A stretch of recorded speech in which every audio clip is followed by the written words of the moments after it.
Welcome to CoreLogic's housing market update for October 2023, brought to you by onthehouse.com.au. Utilising a fresh model upgrade, CoreLogic's National Home Value Index recorded a 0.8% rise in September as the recovery trend moved through an eighth consecutive month of growth. The rise takes the quarterly pace of growth to 2.2%, easing from a 3% gain in the June quarter. This slowdown in growth has occurred as advertised stock levels rise, helping to take some heat out of the market. The September quarter saw Adelaide recording the highest capital gain at 4.3%, followed by Brisbane at 3.9% and Perth at 3.6%. At the other end of the growth spectrum is Hobart, where values were down 0.2% over the quarter, taking the southern capital to a new cyclical low. The performance of the housing market in each city reflects the underlying supply dynamic. The three capitals recording the highest capital gain have each recorded advertised supply levels that are around 40% below their previous 5-year average. Advertised supply levels across Hobart, where values are still trending lower, have been holding at above average levels since June of last year, and were 41% above the previous 5-year average. Since finding a trough in January, the national index has recovered by 6.6% and home values remain 1.3% below the record highs recorded in April last year. At the current rate of growth, we're likely to see the National Home Value Index recover to a new nominal high by the end of November. We have already seen dwelling values record new record highs in Perth and Adelaide. Brisbane looks set to reach a new record high in October, while Hobart and Canberra have the furthest to go before staging a nominal recovery.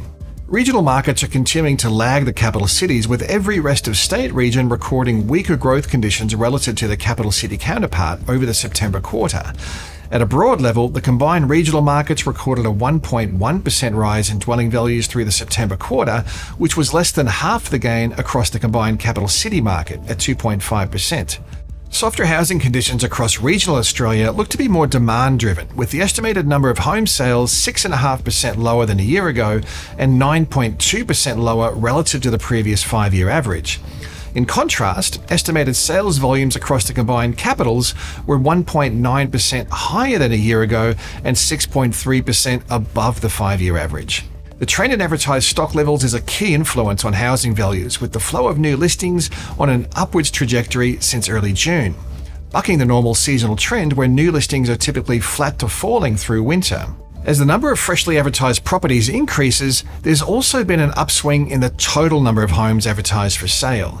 Although total capital city listings remain below last year's levels and less than the 5-year average, there is a clear upswing in available supply.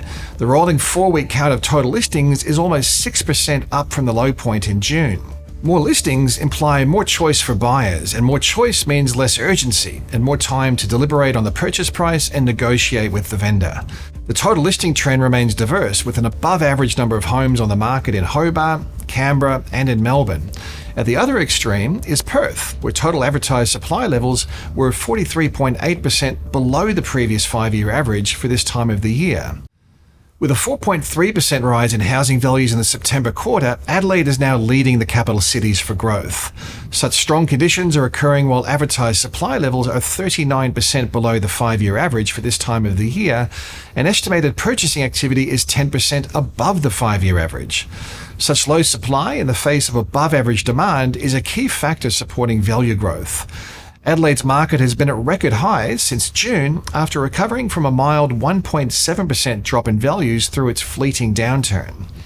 With advertised stock levels showing no signs of a rise, we can expect Adelaide home values to continue rising.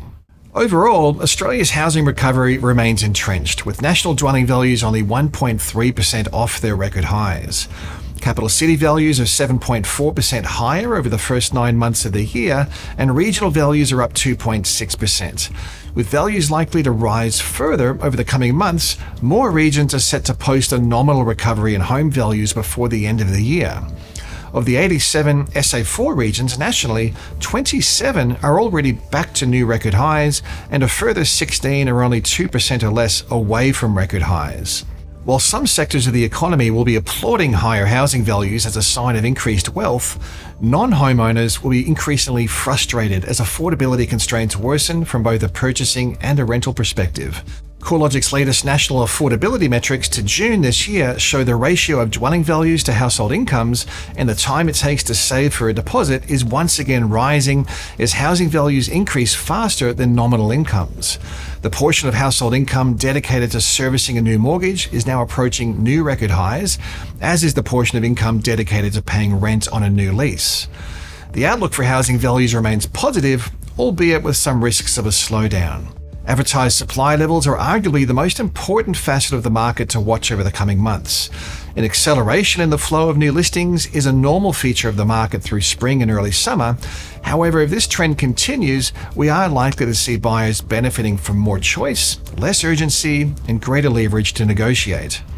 A lift in advertised supply isn't likely to be met with a material lift in purchasing activity until barriers to enter the housing market reduce. A rise in consumer sentiment, a drop in interest rates, or an easing in credit constraints would all be factors supporting a rise in purchasing activity. However, we haven't seen any evidence of these events occurring. Households are still doing it tough amid high cost of living pressures and high interest rates. Although most borrowers have been exposed to the rate hiking cycle, we probably haven't seen the full impact just yet. Although mortgage arrears have been fairly contained to date, as some households draw down on or deplete their savings, it's logical we will see mortgage arrears rise further. Economic conditions are softer and labour markets are set to loosen further as businesses and households contend with high interest rates and a pullback in consumption. Despite the softer conditions, unemployment is forecast to remain well below the long-run average. We don't see a material risk to mortgage default rates unless we see an unexpected rise in the jobless rate. A housing undersupply looks set to worsen before it gets any better. Apart from the early COVID dip, annual dwelling approvals haven't been this low since 2013. Against a backdrop of record population growth that's forecast to remain at above average levels over the next 5 years, we are yet to see any early signs of a supply response. Federal and state policy initiatives focused on incentivizing supply are well placed, but high construction costs and scarcity of trades remain a key challenge to deliver more housing supply.